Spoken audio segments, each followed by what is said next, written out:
What's up guys, and welcome back to the setup video of our Cypress series. In this video we're going to go through the different options Cypress offers for the installation. Feel free to skip to the part you actually want to use or watch it completely if you want to go through the whole video. So let's talk about requirements first. According to the Cypress documentation, you do need a system that either runs Windows 7 or above, macOS 10.9 and above with 64-bit only, or any kind of Linux distribution that supports 64-bit as well as a Node.js installation with Node.js 12 or above. If you're using Linux, it is recommended to or needed to install those packages listed down here. You can do that by simply copying those over and running sudo apt install all those packages, and yeah, that should work pretty straightforward. An alternative would be to use a Docker image, but we will talk about that later. If we do meet these requirements, we have at the time of recording this 3 options to install Cypress. Either via package manager like npm or yarn, via Docker, or via direct download. We'll go through each of these options now. Feel free to skip to any option you want to use or go through it completely. We start off by using the direct download method. For that, head over to cypress.io. On here you find a download now link. Just simply click on it. It will prompt you to choose a destination folder for the download. I'll simply put it on the desktop for now. We download it, we open the zip file. This will extract a Cypress app or exe, depending on the system you're currently on. This might take a little while. Once that's done, we can open the Cypress application that was actually extracted from the zip file by simply double-clicking on it. If you're on macOS, it might ask you to confirm that you want to open this app. Alright, once that's done and it opened the Cypress app, we can go ahead and select a project that we want to test. Just for demonstration purposes, I'm going to select my custom website. I'm gonna select the folder, click open, and the first time you run Cypress on a project that has never been in contact with Cypress, it will generate a few example integration tests as well as some scaffolding. If we take a look at the directory structure and take a look at the Cypress folder, we see that it already automatically created a few folders containing some basic example testing demonstration like spec tests. But that's something we're going to cover in the next video. Note that this is not the recommended way of installing and using Cypress, since Cypress is versioned itself, and it's therefore recommended to use a package manager like npm instead. Let's head on to the next option of setting up Cypress via Docker. The second option would be to use Docker to install and run Cypress, which becomes quite handy, especially if we are running in a CI environment or if we just would like to use containers. So let's get this thing going by opening up Terminal and simply navigating to our project directory. I'm already in my project directory. You could also just use VS Code, for example, to open up your project and use the integrated terminal as well. But I'm using a terminal called Alacrity here. For the initial setup, we won't create a Docker file or anything like that.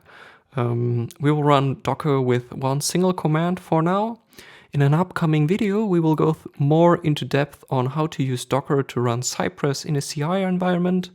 and also be setting up a proper Docker file. But for now, we have to set up a basic folder structure to demonstrate how to use Cypress with Docker. Let's create the following structure. We will need a Cypress folder. We will also need a integration folder containing the integration and spec tests for our application. And we will need a cypress.json file. We can simply touch it. This will contain the basic configuration Cypress needs. For now though, we will just give it a plain JavaScript object with no configuration inside, and we will just rely on the defaults. Note that this is the most basic setup that is required to run, and there are more options and common directories that we will discover in a later episode. Let's create our first simple spec test in the integration folder that does nothing special but expect true to be true. For that, we are using Vim, and we will simply create a spec file. Usually you would name your file related to what would be contained in that test. For now, this is just a basic test, and we add the .spec.js suffix. In our test, we're going to describe a basic test which accepts a callback or a closure, and it should assert true to be true, which also accepts a callback. And in here, we're going to write expect true to be true. We're going to save and quit Vim here, and we're going to run Docker now to execute that little spec test. For that, we only need one small and simple command, and this is docker run -it for interactive mode, -v for a volume that we want to mount, and this is our current project directory we're in, to a Cypress folder on the container or inside the container. We want to map the working dir to this mapped folder, and we want to specify the Cypress Docker image that we want to use for this run. Cypress offers different builds that we can use. I'm going to use the Cypress included one, which also includes different browsers and all the requirements that were needed to run Cypress.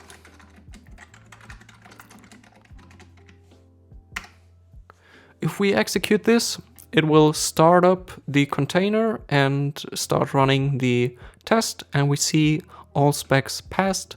Remember that this is running in headless mode, and if you would like to use the more powerful features like the Cypress debugger,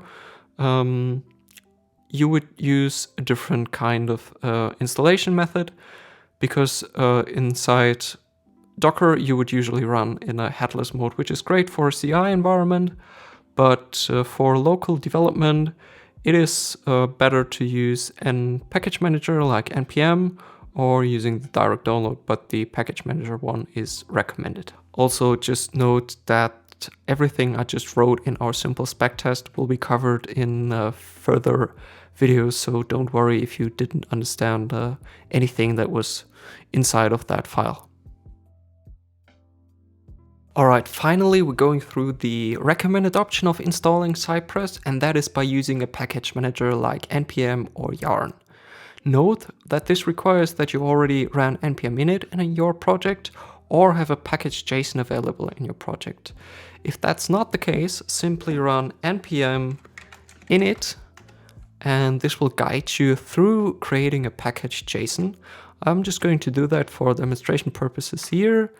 Just going to accept everything, and we don't really care about that for now. Confirm that with yes. And if we take a look at our project directory, we see that it created a package JSON. which isn't really relevant and does not have any packages yet. But if we're using yarn, we would use yarn at cypress -dev. Or if you're using npm, you would use npm.i cypress-save dev. We hit enter. It will simply install Cypress here. This might take a while depending on your connection. For mine, it's pretty fast. And yeah, Cypress is installed. We could simply use npx cypress open, and it will go through the process of creating your scaffolding structure in your project for you if you haven't done already, and open the test runner for you.